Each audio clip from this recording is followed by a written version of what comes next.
नमस्कार, आप देख रहे हैं मोबाइल न्यूज 24। मैं हूं अभिषेक कुमार और वक्त हो गया है दिन भर के बड़ी खबरों का। महरंग बलूच ने बलूचिस्तान पर पाकिस्तान सरकार की तरफ से होने वाले अत्याचारों पर चर्चा की। अपनी चर्चा में लोगों के जबरन गायब होने और उनकी लगातार हो रही हत्याओं के मुद्दे को उठाया। अपने बयान में बलूच नेता ने कहा कि पिछले 20 सालों से आतंकवाद विरोधी अभियानों और शांति के नाम पर पाकिस्तान बलों की तरफ से बड़ी संख्या में लोगों को जबरन गायब कर दिया गया है। प्रधानमंत्री नरेंद्र मोदी ने आज बिहार के बक्सर में जनसभा को संबोधित किया। इस दौरान उन्होंने विपक्षी गठबंधन पर जमकर हमला बोला। पीएम ने कहा कि बिहार के शहजादे अब आराम से जमानत अमानत का काम देखेंगे और कांग्रेस के शहजादे ने भी छुट्टियों की तैयारी शुरू कर दी है।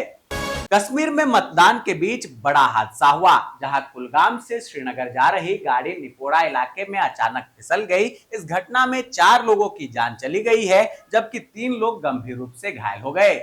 लोकसभा चुनाव के छठे चरण का मतदान संपन्न हो गया है, जहां 6 राज्यों और केंद्र शासित प्रदेशों की कुल 58 सीटों पर मतदान हुआ।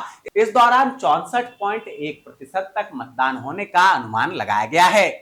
महाराष्ट्र के पुणे में हुए पोर्स कार हादसा मामले में आरोपी के पिता विशाल और दादा सुरेंद्र अग्रवाल के खिलाफ तीसरी एफआईआर दर्ज कराई गई है। इसके साथ ही आज सुरेंद्र अग्रवाल को गिरफ्तार कर लिया गया और पुलिस ने उसे कोर्ट में पेश करके 7 दिन की हिरासत की मांग की, लेकिन कोर्ट ने 3 दिन की पुलिस कस्टडी दी है। 28 मई तक उनको पुलिस के हिरासत में रखा जाएगा। दोस्तों, आगे की खबर पर चलने से पहले आप सभी से रिक्वेस्ट है कि अगर आपने अब तक इस वीडियो को लाइक नहीं किया है तो प्लीज अभी इसे लाइक कर दे, वीडियो पर कमेंट कर अपनी प्रतिक्रिया जरूर दे, साथ ही साथ इसे शेयर भी कर दे। आपके ऐसा करने से हमारा और हमारी टीम का हौसला और बुलंद होता है और हम रोजाना इसी समय पर आप लोगों के लिए दिन भर की बड़ी खबरें लाते रहते हैं। पाकिस्तान के पूर्व मंत्री और इमरान खान की पार्टी के नेता फवाद हुसैन ने अब दिल्ली के सीएम अरविंद केजरीवाल को लेकर सहानुभूति दिखाई। उन्होंने केजरीवाल के एक फोटो पर रिप्लाई करते हुए एक्स पर लिखा कि शांति और सद्भाव नफरत और उग्रवाद की ताकतों को परास्त करे। फवाद के इस पोस्ट के बाद दिल्ली के सीएम अरविंद केजरीवाल ने रिप्लाई करते हुए लिखा, चौधरी साहब, मैं और मेरे देश के लोग अपने मसले को संभालने में पूरी तरह सक्षम हैं। आपके ट्वीट की जरूरत नहीं है। इस वक्त पाकिस्तान के हालात बहुत खराब है, आप अपने देश को संभालिए। वहीं केजरीवाल की इस ट्वीट के बाद बीजेपी ने केजरीवाल को घेरते हुए कहा कि केजरीवाल ने फवाद को चौधरी साहब कहकर संबोधित किया। वाराणसी में आज प्रियंका गांधी और डिंपल यादव ने एक साथ रोड शो कर कांग्रेस प्रत्याशी अजय राय के समर्थन में मांगे वोट। Chief of defence staff general Anil Chauhan ने आईएएफ मुख्यालय में प्रशिक्षण कमान का किया दौरा, जहां उन्होंने प्रशिक्षण कमान के पदाधिकारियों को संबोधित करते हुए कहा कि बेहतर प्रशिक्षण के लिए राष्ट्र के दुर्लभ संसाधनों का कुशलतापूर्वक उपयोग करने के लिए संयुक्त प्रयासों को और बढ़ाने की आवश्यकता है। छठे चरण के लिए उत्तर प्रदेश की 14 लोकसभा सीटों पर वोटिंग संपन्न हुई, जहां मतदान सुबह 7 बजे से शुरू हुआ जो शाम 6 बजे तक चला। जिन 14 सीटों पर वोटिंग हुई उनमें कई हाई प्रोफाइल सीटें भी है, जिसमें आजमगढ़, सुल्तानपुर, इलाहाबाद और जौनपुर सीट शामिल है।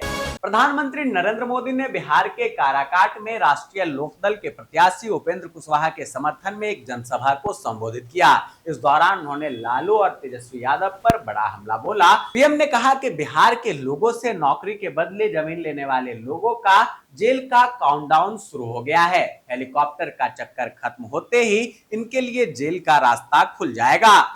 दिल्ली की सभी 7 लोकसभा सीटों पर आज मतदान संपन्न हुआ, जहां दिल्ली में 2627 जगहों पर 13,641 मतदान केंद्र बनाए गए। मतदान सुबह 7 बजे से शाम 6 बजे तक चला, जहां करीब 59% मतदान हुआ। पंजाब के वोटर्स पोलिंग बूथों पर लगी कतार की जानकारी अब घर बैठे ही जान सकेंगे। मुख्य निर्वाचन अधिकारी सिविन सी ने वोटरों की सुविधा को ध्यान में रखते हुए वोटर क्यू इंफॉर्मेशन सिस्टम जारी किया है। यह सिस्टम एनआईसी पंजाब और मेटा के साथ मिलकर तैयार किया गया है। बता दें कि पंजाब में 1 जून को मतदान होना है। लोकसभा चुनाव के छठे चरण में हरियाणा की सभी 10 संसदीय सीटों पर मतदान के बीच गुरुग्राम के बादशाहपुर से निर्दलीय विधायक राकेश दौलताबाद का हार्ट अटैक के कारण निधन हो गया, जहां सुबह 10:30 बजे हार्ट अटैक आने के बाद उन्हें पालम बिहार स्थित मणिपाल हॉस्पिटल में भर्ती कराया गया था, लेकिन उपचार के कुछ देर बाद पता चला कि विधायक की जान नहीं बच सकी। बता दें कि राकेश दौलताबाद ने 2019 के चुनाव में बादशाहपुर विधानसभा सीट से निर्दलीय उम्मीदवार के तौर पर जीत हासिल की थी, जिसके बाद उन्होंने बीजेपी सरकार को अपना समर्थन दिया था। ऋषिकेश एम्स में महिला चिकित्सक से छेड़छाड़ मामले में आंदोलन के दौरान 2 चिकित्सकों ने नर्सिंग ऑफिसर्स के लिए सोशल मीडिया में अभद्र भाषा का प्रयोग किया।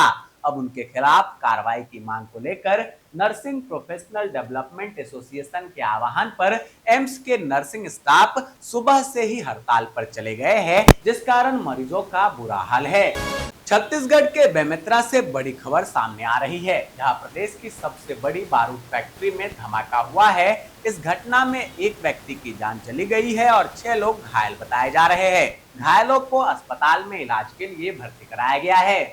लोकसभा चुनाव के नतीजे का दिन करीब आने के साथ ही कांग्रेस के जीत के दावे भी तेज होने लगे हैं। मध्य प्रदेश विधानसभा में नेता प्रतिपक्ष उमंग सिंघार ने दावा किया कि इस लोकसभा चुनाव में कांग्रेस प्रदेश की आधी से ज्यादा सीटों पर जीत दर्ज करेगी। सिंदरी में सुबह मतदान शुरू होने के बाद यहां के उत्क्रमित उच्च विद्यालय स्थित मतदान केंद्र संख्या 398, 399 व 400 पे ग्रामीणों ने चुनाव का बहिष्कार किया। हिमाचल प्रदेश में 7वें और आखिरी चरण में लोकसभा के चुनाव होने हैं। यहां 4 लोकसभा सीट के साथ 6 विधानसभा क्षेत्रों में उपचुनाव भी होना है। सभी 6 सीटों पर भारतीय जनता पार्टी ने कांग्रेस के विधायक रहे नेताओं को अपना प्रत्याशी बनाया है। ऐसे में मुख्यमंत्री सुखविंदर सिंह सुक्खू अपने पुराने सहयोगियों और नए प्रतिद्वंदियों पर निशाना साधते हुए नजर आए और कहा कि जनता इन्हें इस बार सबक सिखाएगी। लोकसभा चुनाव के दौरान जम्मू की 5 सीटों पर शांतिपूर्वक तरीके से मतदान संपन्न हुए थे। छठे चरण में जम्मू कश्मीर की आखिरी सीट अनंतनाग राजौरी में भी वोटिंग हुई, मगर इस बीच पीडीपी अध्यक्ष महबूबा मुफ्ती अचानक से धरना देने बैठ गई हैं। महबूबा मुफ्ती ने सरकार पर आरोप लगाया कि वोटिंग से पहले कई मासूम लोगों को सलाखों के पीछे बंद कर दिया गया है। पश्चिम बंगाल के 8 लोकसभा क्षेत्रों में मतदान के दौरान कुछ इलाकों में हिंसा की छिटपुट घटनाएं सामने आई है, जहां छठे चरण के मतदान के दिन अधिकारियों के अनुसार सुबह 11 बजे तक विभिन्न राजनीतिक दलों से 954 शिकायतें मिली है, जिसमें ईवीएम की खराबी और एजेंटों को मतदान केंद्रों में प्रवेश करने से रोकने का आरोप लगाया गया है। महाराष्ट्र के डिप्टी सीएम देवेंद्र फडणवीस ने कहा कि लोकसभा चुनाव में महाराष्ट्र में महायुति की रिकॉर्ड तोड़ जीत होगी। 6 माह बाद होने वाले विधानसभा चुनाव में भी महायुति एक साथ मिलकर चुनाव लड़ेगा और जीतेगा। गुजरात के अमरेली में भाजपा की 2 महिला पार्षदों को अयोग्य करार दिया गया है। दरअसल दोनों महिला पार्षदों ने तीसरे बच्चे को जन्म दिया, जिसके चलते उनकी पार्षदी चली गई। राजस्थान की सियासत में 4 जून के बाद कई बड़े बदलाव होने के संकेत मिल रहे हैं, जिसका सीधा असर प्रदेश की जनता पर पड़ेगा। इसमें सबसे अहम ओबीसी आरक्षण में शामिल 14 मुस्लिम जातियों का रिजर्वेशन लाभ समाप्त करने वाला मुद्दा है, जिस पर अब सियासत गर्मा गई है। राजस्थान सरकार में सामाजिक न्याय एवं अधिकारिता मंत्री अविनाश गहलोत ने इस संबंध में शनिवार को बयान देते हुए कहा कि सरकार ने मुस्लिम समाज के 14 वर्ग को ओबीसी वर्ग का कोटा काटकर जो आरक्षण दिया है वह गलत है। आम पन्ना एक प्रसिद्ध शरबत है जो गर्मियों के मौसम में खूब पसंद की जाती है। यह स्वादिष्ट शरबत कच्चे आम, पुदीना, नमक और शक्कर को मिलाकर बनाया जाता है। इसका खट्टा मीठा मसालेदार स्वाद हर किसी को बहुत पसंद आता है और यह गर्मी में लू यानी हीट वेव से भी आपको बचाता है। इंटीग्रल कोच फैक्ट्री चेन्नई में 1010 रिक्त पदों को भरने के लिए भर्ती निकाली गई है। उम्मीदवार 21 जून तक ऑफिशियल वेबसाइट pb.icf.gov.in पर जाकर आवेदन कर सकते हैं। जी हाँ दोस्तों, मैं देख पा रहा हूँ कि आप में से अधिकतर लोगों ने इस वीडियो को लाइक किया है, कमेंट कर अपनी प्रतिक्रिया दी है और इसे शेयर भी किया है, लेकिन अभी भी कुछ लोग बाकी है, इसलिए उनसे रिक्वेस्ट है कि प्लीज आप भी वीडियो को लाइक कर दे, कमेंट कर अपनी प्रतिक्रिया दे और इसे शेयर जरूर कर दे।